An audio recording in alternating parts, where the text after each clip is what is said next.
Coding में ये होता है, नए लोग जब सीखते हैं, सीखने बैठ जाते हैं तो कंफ्यूज हो जाते हैं। कितने सारे हिंदी मैं कैसे सीखूंगा या कैसे सीखूंगी।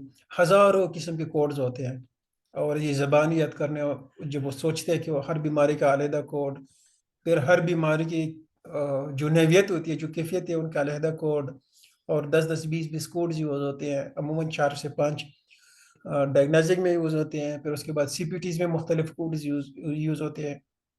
तो लोग बहुत परेशान होते हैं। जो कोडर्स होते हैं वो सारे कोड्स तो क्या, वो 2-3 भी नहीं सीखते। ये फन फैक्ट है, कोडर को कोड नहीं आते। जो कोडर्स होते हैं वो कोड नहीं सीखते। उनको तरीका आता है कि कैसे कोड्स मैंने लगाने हैं, स्पेसिफिक कोड मैंने कैसे लगाने हैं हाई एक्यूरेसी के साथ। तो उनको आता क्या है, उनको आती है इनाटमी।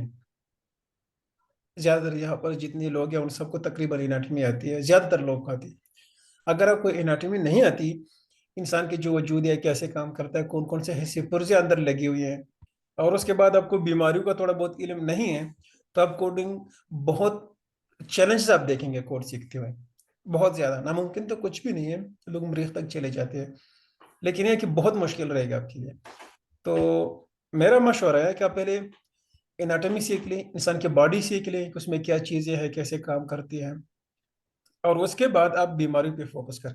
आप सारी बीमारियां मत सीखें, बस जो भी फीमेल है वो गायनी सीखे, वो ज्यादा बेहतर सीखती है, जल्दी सीखती है कि कौन कौन सी बीमारी होती है और कहाँ से शुरू होती है, किस हिस्से को इंसान के अंदर जो कौन सा पुर्जा होता है उसको डैमेज करता है, और साथ कौन कौन से जगह जो है ना, बाकी चीजें इन्वॉल्व होती है। तो साथ वो कोर्स लगा सकते हैं।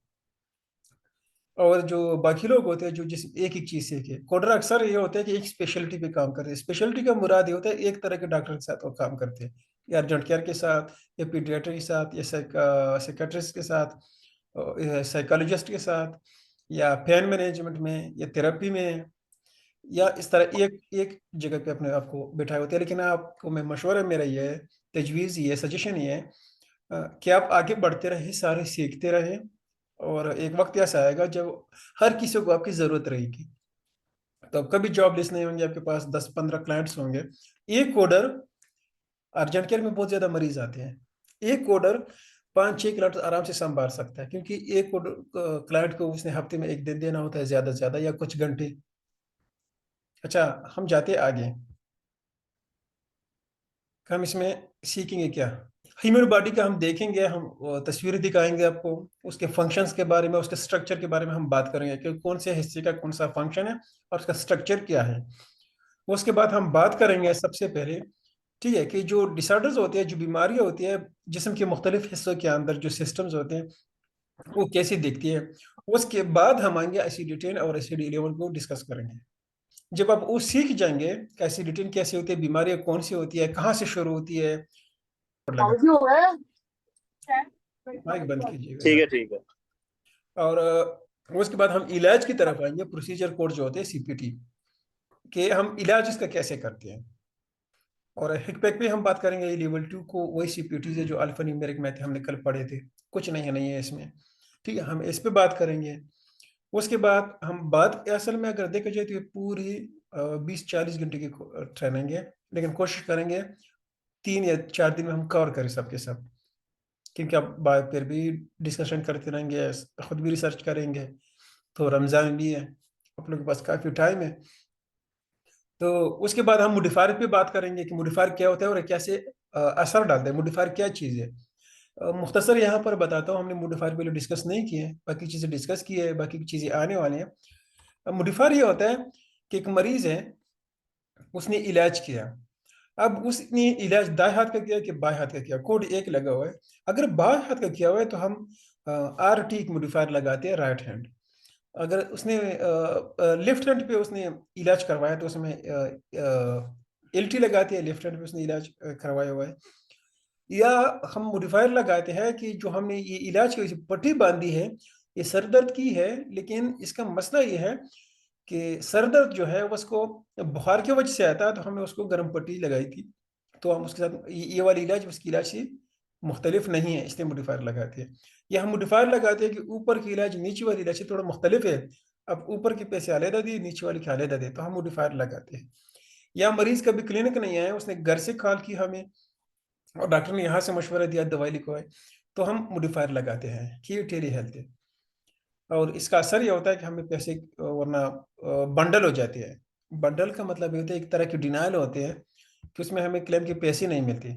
इंश्योरेंस कहती है कि आपकी ऊपर और नीचे का जो इंश्योरेंस है, जो अपने ऊपर सफ़े में लिखे हुए 3 नंबर लाइन पे और 4 नंबर लाइन पे जो इलाज है, ये दोनों एक जैसे हैं।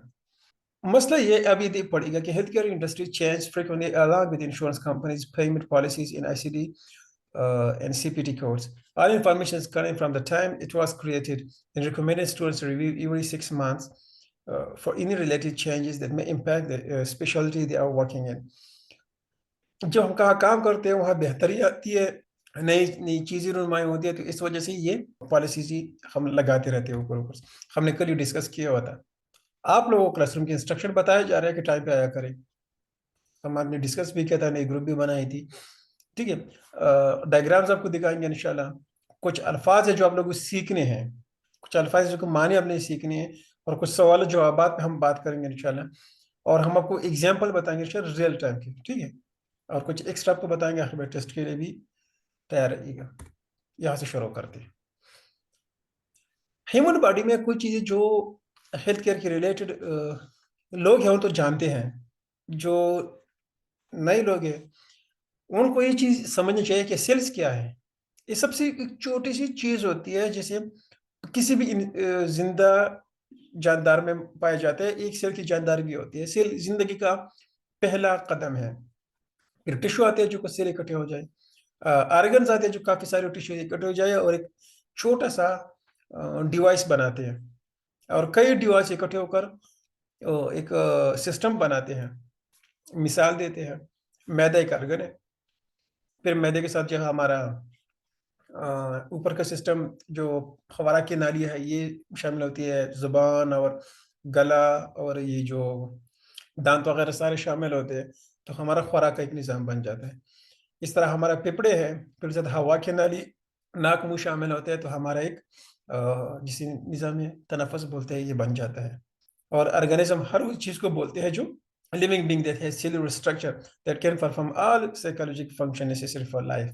सांस ले सकते हैं, खा पी सकते हैं, उसको ऑर्गेनिज्म बोलते हैं। ये आप यहाँ देख सकते हैं कि नज़र कैसे आती है, लेकिन ये हमारे लिए ज़रूरी नहीं है। हमें बस ये देखना चाहिए कि अगर टिश्यू डैमेज है, ऑर्गन्स डैमेज है, सिस्टम है, ये हमें काम आते हैं। क्यों काम आते हैं?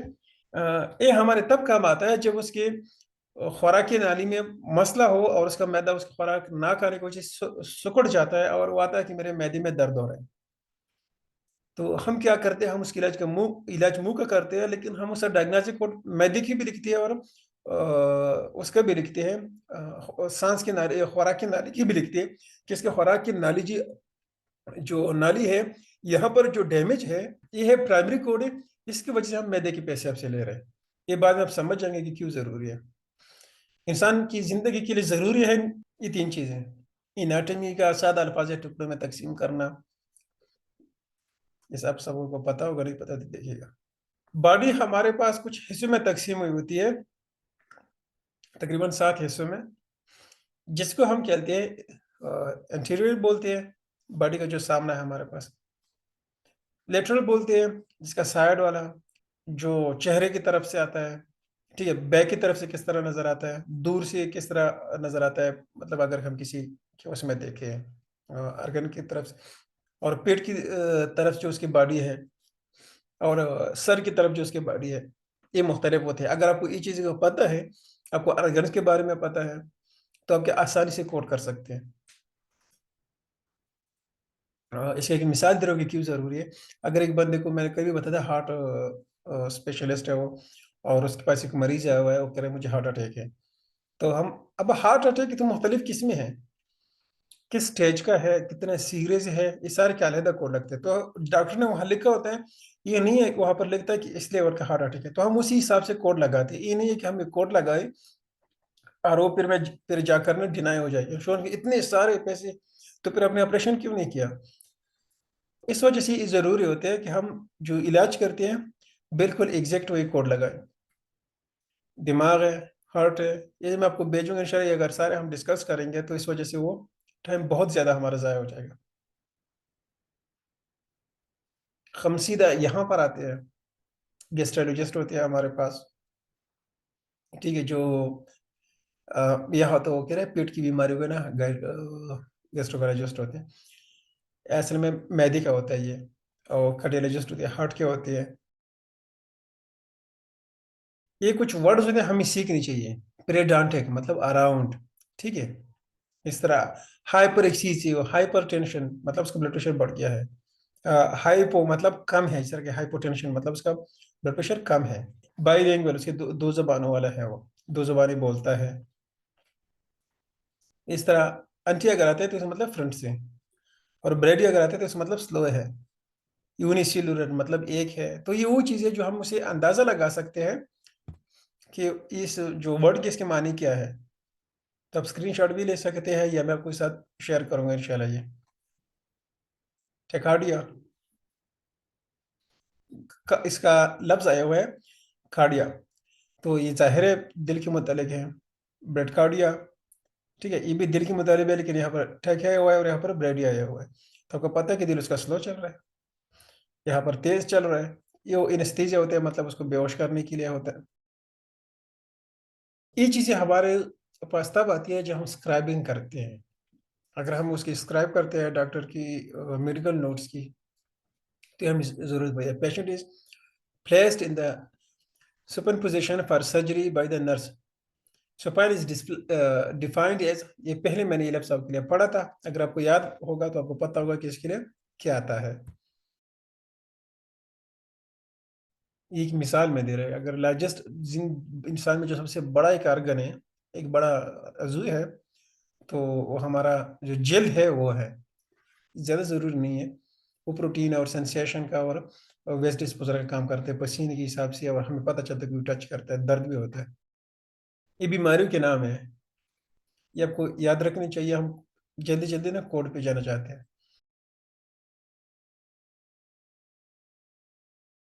ट्रामा सेंटर के बारे में हमने पढ़ा होगा।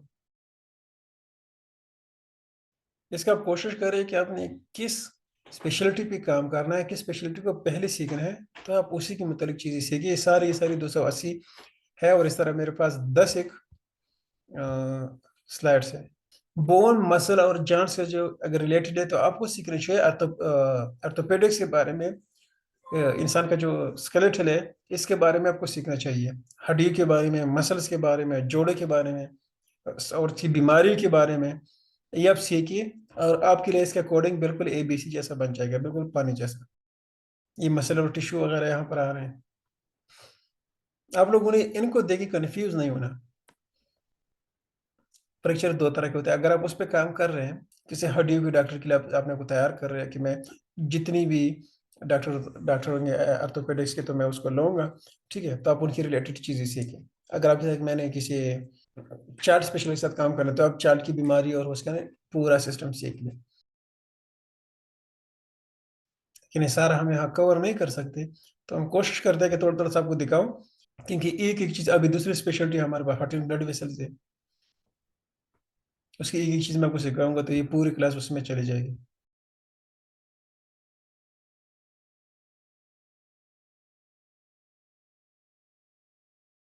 इसमें असल में हम सिखा रहे हैं पूरी 3 महीने की ट्रेनिंग देने के लिए। तो ये शीट्स तैयार है, तो इस वजह से इसमें तो फिर कुछ चीज़ें खुद डाले हैं।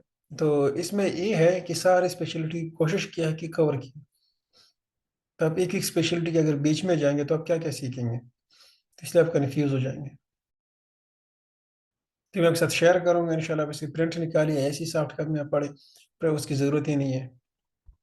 ये हमारी दिमाग की डॉक्टर की बीमारी है। आपने ये सारी ये है कि आप तैयार रहे कोडिंग कैसे करते हैं।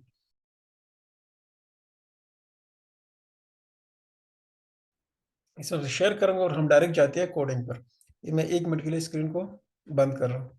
ये इवोल्यूशन इन मैनेजमेंट ये बहुत ज़रूरी है। पेशेंट हमारे पास आता है तो हम सबसे पहले से क्या करते हैं, सबसे पहले आता है फैक्टर्स कुछ प्लेस ऑफ सर्विस, कि इसको जो इलाज मिला है कहाँ पर मिल रहा है। ये हमने पढ़ा था कल, और आपको पता होना चाहिए।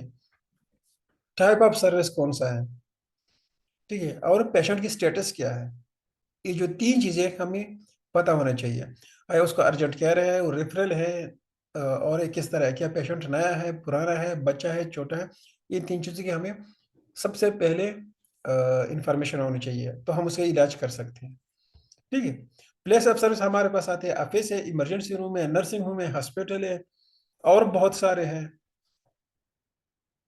और टाइप ऑफ सर्विस में उसको मिला कि दफ्तर आया हुआ है, या पैदा हो चुका है, या उसने सिर्फ हमसे मशवरे लिए, एक कंसल्टेशन ली है फीस देकर, या उसने हमने दाखिल किया हुआ है उसको, या आर्टेरी हेल्थ है।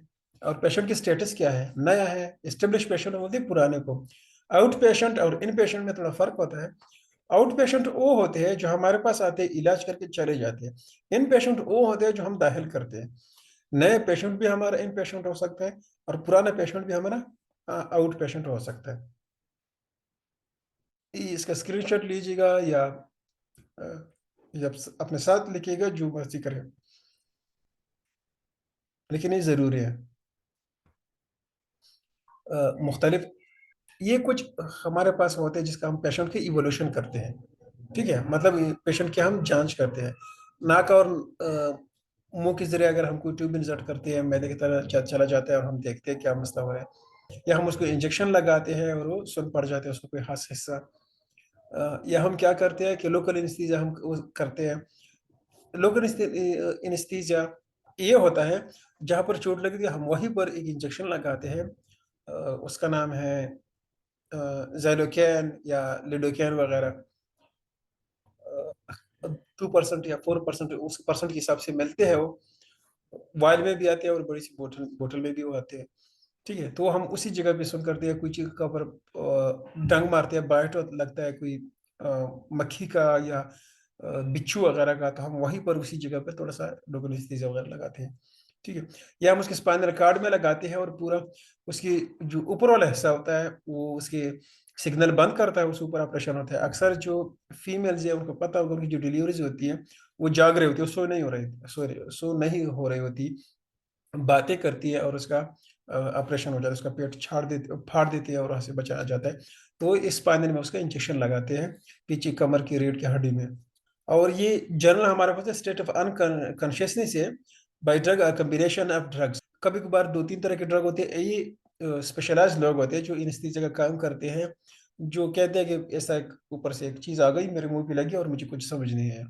तो उसमें 2-3 तरह के ड्रग्स शामिल किए हुए होते हैं, सुलाने के लिए, उसका दिल नॉर्मल करने के लिए, उसका फेफड़े अच्छी तरह काम करने के लिए।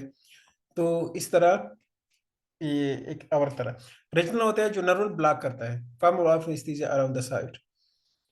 मुझे नहीं पता रीजनल एनेस्थीसिया क्या है, अगर आप में से किसी को पता है तो ये यहाँ कर सकता है। तो अच्छी बात है, मैं भी सीख जाऊंगा। हाँ, या पूरा वजू उसको कर देता है। आउट पेशेंट ओपीडी, हाँ, आउट पेशेंट जो इलाज करके चले जाते हैं, बस आ जाते हैं। इन पेशेंट को जो हम दाखिल करते हैं उनको, उसके कुछ खास हिस्से होते हैं कि हमने उसका इलाज कैसे कर दिया। ठीक है, बस वो आया, हमने मशवरे दिया और गया, या हमने कुछ प्रोसीजर उस पर अप्लाई कर दिए। प्रोसीजर हमने कैसे अप्लाई कर दिया, मतलब उसके हमने एक्सरे कर दिया, या उसके हमने हड्डियाँ वगैरह दी की, या हमने कुछ और प्रोसीजर उसके ऊपर अप्लाई कर दिए, तो ये हम इलाज उसमें छोटे से हिस्से में आ जाते हैं। ये रिस्पॉन्सिवनेस है। ठीक है, मिनिमल सेडेशन हमने कितनी दी, ज़्यादा कितनी दी, छोटी कितनी दी, और उसका जो सांस की नाली थी ये किस तरह। ये ज़्यादा आप लोग के लिए ज़रूरी नहीं है, आप लोग नीचे आए। ये दो होते हैं मरीज हमारे पास। ठीक है, कि इलाज से पहले तो और कोड लगते हैं, और मतलब ऑपरेशन से पहले कराया, और ऑपरेशन के बाद के और कोड लगते हैं। ऑपरेशन के पहले उसी इलाज के और पैसे लगते हैं, पट्टी लगने के, और ऑपरेशन से बाद उसी पट्टी लगने के और पैसे हमें मिलते हैं। हम पैसे लेते हैं BTMX, ये याद रखिए। पैसे हम लेते हैं इन फैक्टर्स को इन्वॉल्व करके। ये फैक्टर्स फैक्टर्स हम लगाते हैं, इससे बनती है RVU।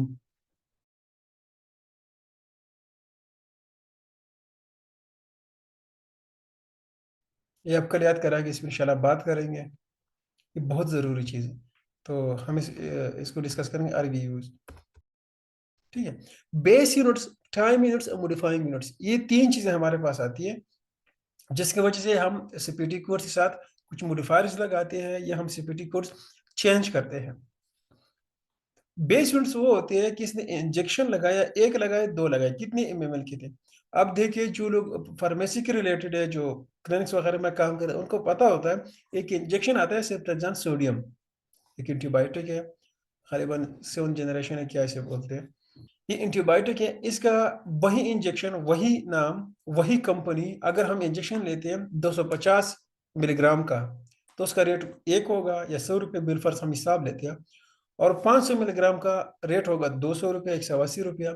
1000 ग्राम का, मिलीग्राम का सॉरी, जिसको 1 ग्राम बोलते हैं, उसका रेट होगा आवर। तो उसी हिसाब से हम ये नहीं लिख सकते हमने सिर्फ ट्रांसूडी का इंजेक्शन लगाया तो हमें ना 500 रुपये दे दो। क्यों भाई, आपने इंजेक्शन कौन सा लगाया, 1 ग्राम का लगाया, 250 का लगाया, तो हमें ये देखना पड़ता है। और साथ में यूनिट्स में हम नीचे लिखते हैं कितनी मिलीग्राम का लगा।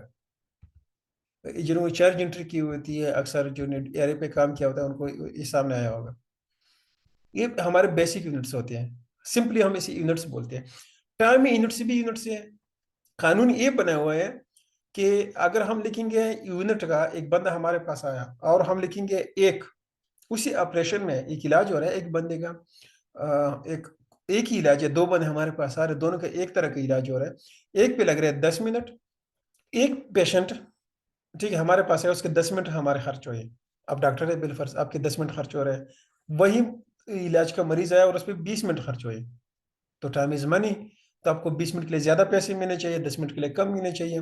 तो उन्होंने कानून बनाया हुआ है कि अगर आप 15 मिनट खर्च करेंगे तो आप एक लेके, अगर आपने दो लिखा तो इसका मतलब है कि 30 मिनट खर्च हुआ, आपने चार लिखा तो 1 घंटा हुआ। तो इधर भी मैंने आपको दिखाया था, शायद खोला नहीं, बंद किया हुआ है, माजरत हो।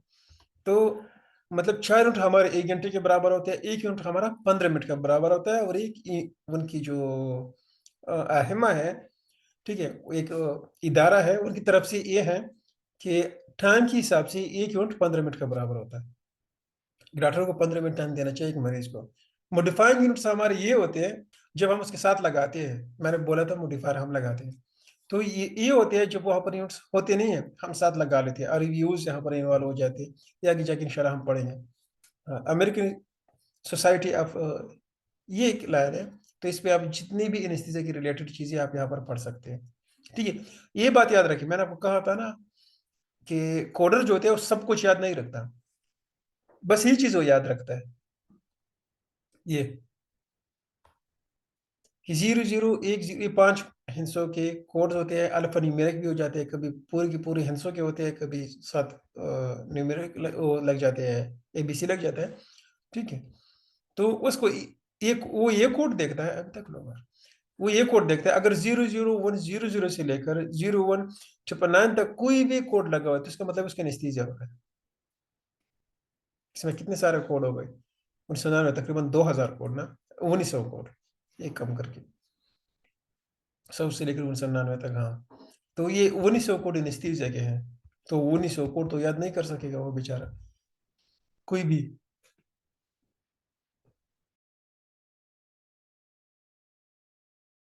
ये पढ़ते तो, ये हमने पढ़ा था अभी, अगर 7.5 मिनट से ऊपर हो जाए तो हम नया कोड लगा लेते हैं, मतलब 15 मिनट है, 16 17 18 के साथ हम ले लेते हैं। लेकिन अगर 22.5 यूनिट है तो हम क्या करते हैं, 2 यूनिट शामिल करते हैं। मेडिकेयर में ये चीज़ नहीं है। मेडिकेयर उसका सिस्टम ही और है, मेडिकेयर को हम करेक्टेड क्लेम्स नहीं बेचते, मतलब हम किसी और इंश्योरेंस को, हमने पढ़ा था मेडिकेयर कौन है तो और कैसे काम करता है, मेडिकेयर का सिस्टम ही कुछ और है। बाकी इंश्योरेंस को हम जब क्लेम बेचते हैं, वही क्लेम अगर गलती आई और हमने दोबारा भेजा उसी क्लेम नंबर के तहत, तो क्या करते हैं, ये पहले आया हुआ है, चार्ज एंट्री भी बताएंगे आपको, इसके बाद चार्ज एंट्री आएगी, लेकिन आपको कोड्स वगैरह का थोड़ा सा पता तो हो, थोड़ी सी नॉलेज, तो चार्ज एंट्री आप जल्दी सीख जाएंगे, ताकि आप ये ना कहें मोडिफायर क्या है, कहाँ से आया भाई, और रिव्यूज क्या, क्या बला है। एसिडिटी ये क्या चीज़ है, डायग्नोस्टिक कोड का भी एसिडिटी बोलते हैं। एसिडिटी एक इदारा है, और उन्होंने बनाई हुई है उसका इंटरनेशनल क्लासिफिकेशन ऑफ डिजीजेस की हुई है, और जिसको डायग्नोस्टिक कोड हम बोलते हैं, मतलब बीमारियों के, बीमार को हिंसू में बोलना। मेडिकेयर काफ़ी सारी चीज़ है, उसका सिस्टम और है, सरकारी इदारा है, उनको जो हम कॉल करते हैं वो बड़ी बदतमीज़ किस्म के लोग हैं, उसको थोड़ा सा पता चलता है ये अमेरिका से नहीं बोल रहा, तो थोड़ी सी रूड होती है, वो बूढ़ी लोग उसमें बैठे हुए हैं, तो उनका सिस्टम काफ़ी सारी चीज़ों में अलहदा है, तो इसलिए परेशान नहीं होना।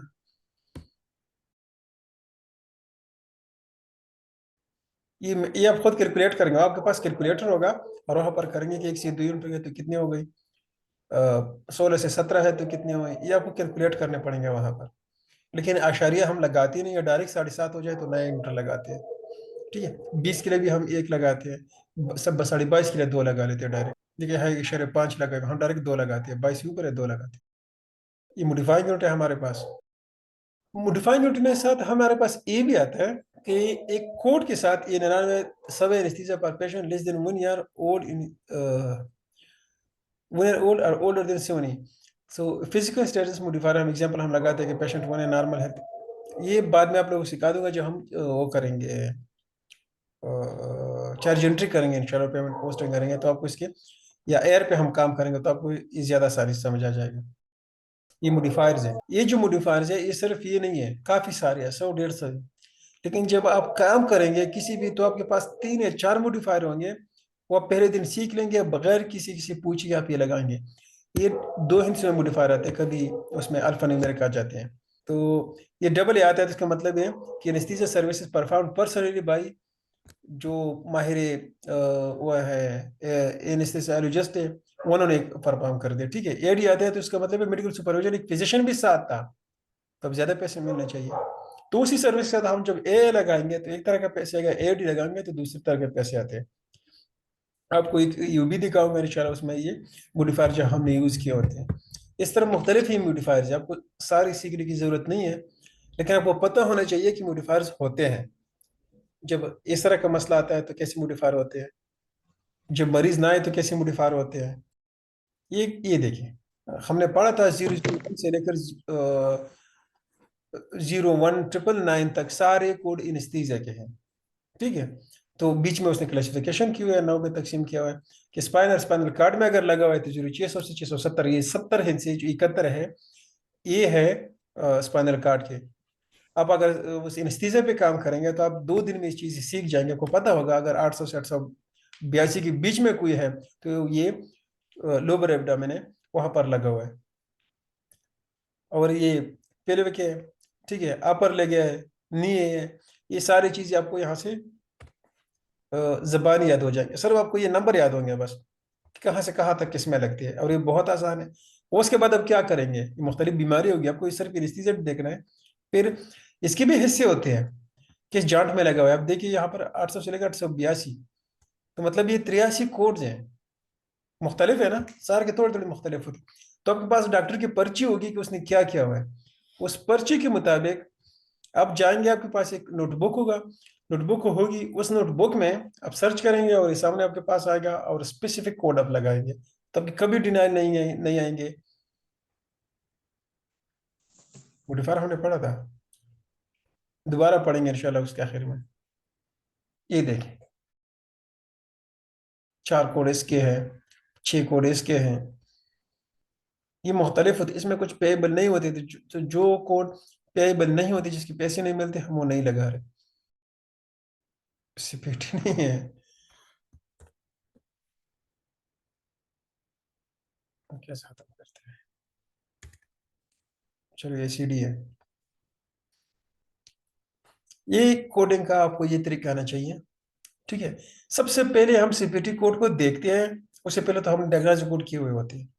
ठीक है, कौन समझता है उसको, पहला इलाज क्या है, इलाज का जो असल वजह है वो क्या है, वो हमने लिखी है। ठीक है, उसके बाद जब हम सीपीटी पे आ जाते हैं, उसके इलाज के लिखते हैं, तो इलाज का हम क्या करते हैं, सबसे पहले हम देखते हैं कि उसका जो इलाज हुआ है, ठीक है, वो किस हिस्से का हुआ है, कौन सा इलाज हुआ है, उसका हमें पता होना चाहिए, तो हम एग्जैक्ट सीपीटी लगा सकते हैं। फिर उसके बाद हम क्या करते हैं कि जो सीपीटी हमें आसान हुए होते हैं, ये सारी वही चीज़ें हैं, लेकिन हम उसके जो ज़रूरी चीज़ है, ये तीसरी नंबर है कि हम देखते हैं कि उसका इलाज कितना एक हुआ है, उसमें टाइम कितना लगा हुआ है, उसमें हमने जो इलाज किया उसकी नौयत क्या है, मतलब कितने इंजेक्शन लगाए हैं, या अगर हम उसको कोई चीज़ दिए तो कितने दिए, डीएमई में ये चीज़ें बहुत ज़्यादा चलते हैं। ठीक है, अगर हमने उसको नेबुलाइजर दिए तो कितने सारे दिए। तो टाइम हम देखते हैं, फिर उसके साथ मॉडिफायर लगाते हैं कि कितना टाइम ज़ाया हुआ है। उसके साथ हम देखते हैं कि इस साथ मॉडिफायर की ज़रूरत नहीं है, सिर्फ एनेस्थीसिया से आप हट कर अब देखें कि ये जो इलाज है क्या ये जो सारी सीपीटी से मुख्तलिफ इलाज है या एक ही है? अगर कुछ सीपीटी हम मुख्तलिफ इलाज की है तो हम लाजिम मोडिफायर लगाएंगे और इंश्योरेंस पैसे नहीं देगा। वो कहेगा मरीज को एक मसला था तो लोग वैसे फजूल काम क्यों कर रहे हो, साथ हमें हमसे पैसे बटोर रहे हो। तो इस वजह से हम एक मोडिफायर लगाते हैं कि पुराने और पहले वाले में थोड़ा सा फर्क है, या हम मोडिफायर लगाते हैं 95 लगा लेते हैं। ये बहुत ज़्यादा, ये सबसे ज़्यादा मोडिफायर ये यूज़ होती है। 95 यूज़ होता है, 25 यूज़ होता है और 59 यूज़ होते हैं। ये सारी यही मोडिफायर यूज़ होती है। ठीक है, ये सारा वही है, ये हमने वैसी तफसील के लिए लिखा हुआ है। तो बस ये है कि हमने सीपीटी एग्जैक्ट लगानी है, उसके नवियत हमने देखना है कि साथ कौन सी यूनिट लगे हैं और साथ मोडिफायर कौन सा लगना है। ये जो सिविरिटी, ये आते हैं पेशेंट इवोल्यूशन फॉर्म में। ये ज़रूरत नहीं होती जब आप EHR पे काम करते हैं, लेकिन जब आप उस पर काम करते हैं डेंट उस पे पेपर क्लेम पे, तो आपको ज़रूरत आती है ये सेवेरिटी की। क्या अगर उसके दर्द हो रहे हैं तो कितना हो रहे हैं, 1 से 10 में स्केल कर दें। 10 बहुत ज़्यादा, एक बहुत ही कम, उस पर पैसे नहीं मिलते। और ये कितना है, इस तरह उसके खर्च टाइम कितना आएगा, ठीक है, कब से शुरू हुआ है। ये सारी चीज़ें हम इंशाल्लाह एक एक पढ़ेंगे। मैं आप लोगों को ना एक क्लास हम ले लेंगे पेपर क्लेम पे। इसका मेरे पास है सारी स्पेशलिटीज़ के। तो आप इसमें से किसी एक स्पेशलिटी को देके उसके बारे में कोडिंग सीखिए, बाकी आपको खुद ब खुद एक ही हफ्ते में सीखेंगे। ये आपको दूंगा। अच्छा, यहाँ तक अगर किसी का कोई सवाल कोडिंग के बारे में किसी को समझना ही हो तो ये ENM कोड है। 9211, 9212, 9213, 9214, 9215। ये कोड है जब स्टेब्लिश पेशेंट के लिए हम लगाते हैं। अगर मरीज हमारे पास दूसरी दफा आता है तो ये उसका विजिट है, ये उसकी फीस है जो हमें वो देगा, इंश्योरेंस देगा। ये देखिए, 9211 का पहले 5 मिनट टाइम था, अभी 10 कर दिया, 10 1 मिनट भी कम है तो हमें नहीं मिल रहा। ये टाइम चेंज हो चुका है। तो अपडेट टाइम ये है कि 19 मिनट 59 सेकंड है, और ये है 30 मिनट 59 सेकंड है, ये 40 मिनट 59 सेकंड है, और उससे ज्यादा का टाइम है। तो अमूमन ये लगते हैं 20 मिनट तक टाइम का। 9200 ये नहीं लगता, ये खत्म हो गया, जाया। ठीक है, 9211 भी खत्म हुआ, और जो इसका नया पेशेंट का लगता है 99201, यहाँ एक ही जगह पे सिर्फ सिर्फ सिफर लगता है, तो ये पेशेंट नया बन जाता है। यहाँ तक अगर किसी को समझ नहीं है तो बता दें, फिर सवाल जवाब की तरफ जाते हैं। तो कल जाके फिर आप लोगों को बताया जाएगा कि ये जो कोड्स होते हैं हम लिखते कैसे है, उसमें चार्ज एंट्री हम कैसे करते हैं। वापस हम सॉफ्टवेयर की तरफ जाएंगे। हाँ, स्लाइड भी शेयर करूंगा इंशाल्लाह, वीडियो भी।